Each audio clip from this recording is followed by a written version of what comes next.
Hello and welcome to Mangatora 96, and today we're going to talk about Toaru Majutsu no Indeks.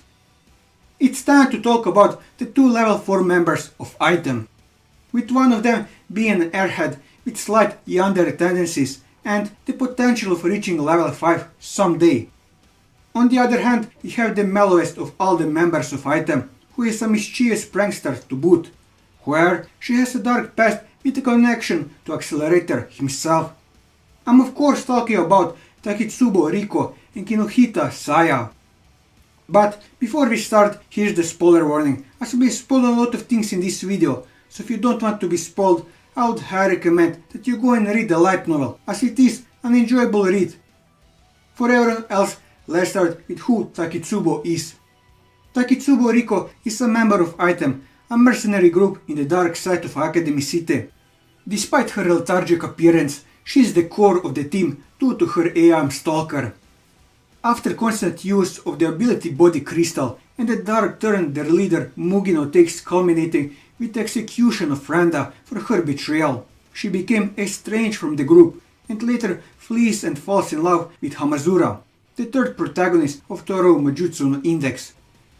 Much of the story that focuses on Hamazura revolves around his and Rikou's struggles against the dark side of Academy City. After the events of World War III, Mugino reconciles with the remaining members and reforms the group. The organization becomes the only known faction from the dark side of Academy City that fought in the factional war on October 9 to have not been disbanded after the war. Paired with her tired-looking appearance is her lethargic demeanor and is referred to be an airhead, often shown in illustration as staring blankly into space. She can also sleep with her eyes open. She has shown to rarely express her inner thoughts, and when she does, she sometimes does it without any emotional expression. An example of this is when she nudged Shiroyama that they should leave the family restaurant they were in as Mugino needed to visit Franda's grave.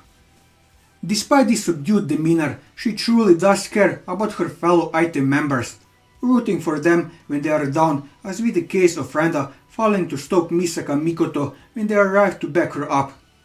In fact, though the others can easily act at the most casual during non-missions, her subdued demeanor belies her kind nature. She is described as a valorous girl despite her involvement in the dark side of Academy City. This indicates that she retains her humanity despite her involvement. This is backed up by Hamazura's observation of her after she let him escape and how she may have been affected by Hamazura's lamentation regarding nameless corpses being burned in the dark side of Academy City and how he might end up as one of them. Moreover, not only is she kind but quite selfless, as exemplified in the aforementioned sentence, as well as showing in many opportunities she offers herself as a bait to lure out enemies while her friends escape regardlessly of her own physical state. In other times, she refuses the possibility of being rescued from danger as the risk is too high. It is likely because of this selflessness that Hamazura wants to bring happiness to her, if possible. She is in love with Hamazura and has shown to be quite possessive with him, willing to argue with a child over him, and has shown strong behavior towards any sign of unfaithfulness behavior unbecoming of her, to the point where Hamazura described that attitude as a dangerous light in her eyes.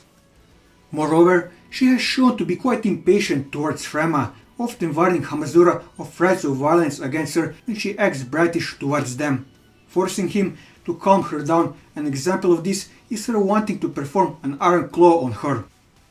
Finally, as of Shinyaku Toaru Majutsu no Indeks, they seem to act like a married couple with Frema as their child. This is shown by dialogue with them while walking Frema back to her dormitory regarding the need of detergent, at which point Hamazura comments on how her attitude lacks sex appeal. As for her past, not much is known about her past, but she herself states that item is the only place she belongs to. This might imply that she is a child error.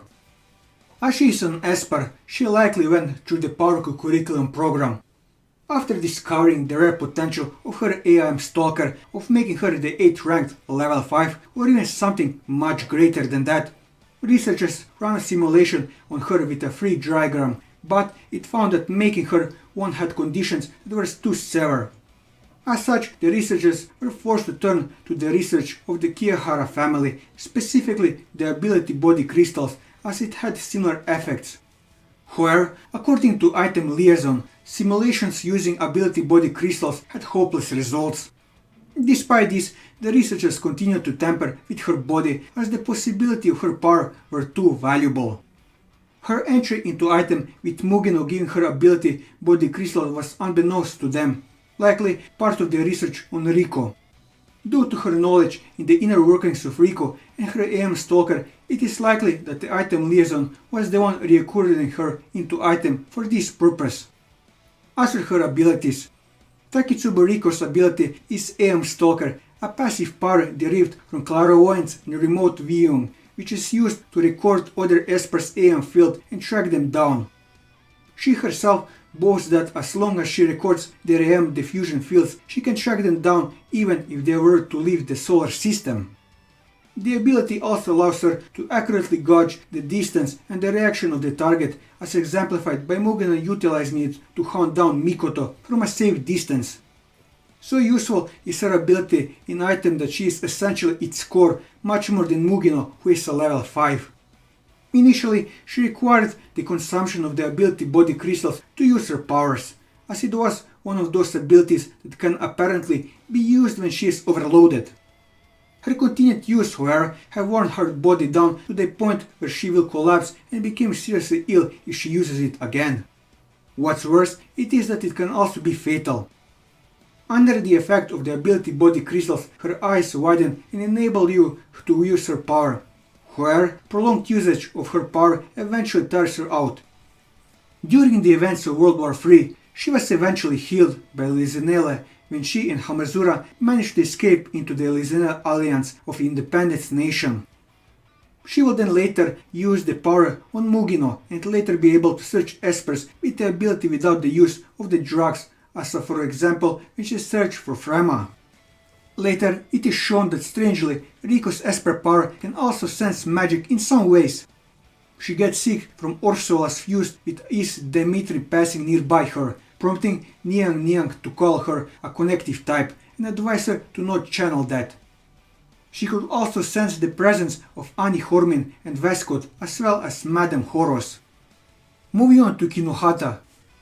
Kinuhata Saiai is a level 4 Esper and is an operative of Item, an organization in the dark side of Academy City led by Mugino, and is a capable combatant in the team.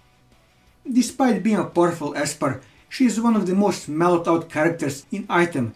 She isn't a screw up like Franda, nor is she as frightful as her leader Mugino. She enjoys C and B movies and likes to tease others, Hamazura in particular because of his reaction to anything sexually suggestive. She is also described as being very eccentric. Despite this, she is still quite serious and dangerous during a mission, having a much more subdued mien than Mugino or Franda, Item's other combatants. She is also described as obedient looking, a contrast to her playful personality when out of missions.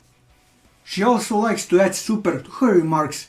It is likely due to her brain being inserted with Accelerator's thought patterns, who has opinions in swearing during the Dark May project that this verbal tick may have arose, replacing an expective with the word super. This is somewhat backed out by the experiment modifying the subject's personality when inserting Accelerator's thought patterns. Moreover, it is backed up by Accelerator himself, who noticed his manner of speaking with Koryu Umidori, another subject in thought pattern modification in the Dark May project. As for her past, according to Kakine's speculation, she may have been originally atmospheric control type Esper when she became part of the Dark May project, along with Koryu Umidori. It was an inhuman project where Espers have their mind altered after forcibly inserting a portion of Accelerator's thought patterns into them, allowing them to gain a rapid increase in strength of their powers, though at the cost of the stability of their personalities. Here, Saiai received an idealized version of Accelerator's redirection while Umidori received vector transformation, thus giving her offensive armor. Apparently, she was a top Esper in the project. The project was later bankrupted after Umidori killed the researchers there, explained by her to be because of her power overflowing. It is unknown if Saiai left before or after the bankruptcy of the project. By the way, Saiai was thankful for not ending up in Prodos. It can be inferred that Saiai may have been a child error, as the Dark May project is known for using them. It is still unconfirmed if Saiai is a child error. As for her abilities, her ability is known as offensive armor. At level 4, the ability allows her to control the nitrogen in the air in order to create a thin barrier around her. It is the result of the horrific experiments done in her in the Dark May project, where a portion of Accelerator's thought patterns were inserted in her brain. Apparently, originally atmospheric control type Esper, this process allowed Saiai to gain a rapid increase in the strength of her powers, though at the cost of the stability of her personality. Here, she received an idolized version of Accelerator's redirection, and like Accelerator's, this gives her the ability to create a barrier around her, though now instead uses super-compressed nitrogen instead, which is the primary function of her ability as defensive capability. Her power creates a barrier 360 degrees around her body and also activates automatically without her wanting to. The armor is very effective, allowing for bullets from handguns to sniper bullets to be unable to penetrate her. A secondary capability of her ability allows her to control compressed masses of nitrogen, allowing her to lift heavy objects like cars and deal powerful blows that can destroy entire walls. However, her effective range is very small, as it only extends a few centimeters from her palm. She is also somewhat capable of manipulating air currents via displaying the nitrogen, which she uses for her offensive armor. This is the method that allows Saiai to confuse the man-eating cockroaches of Hisako, disturbing the sense that is used by Hisako to control them and allowing her to make them turn on her. A weakness of this ability is that a sufficiently powerful force can just knock her down due to her small body, as with the case against Suzunori Chinotsu's sniper's run and Umidori using thousands of bombardier lances on her, or even Pierced is such as cockiness counter against her using a bench against him.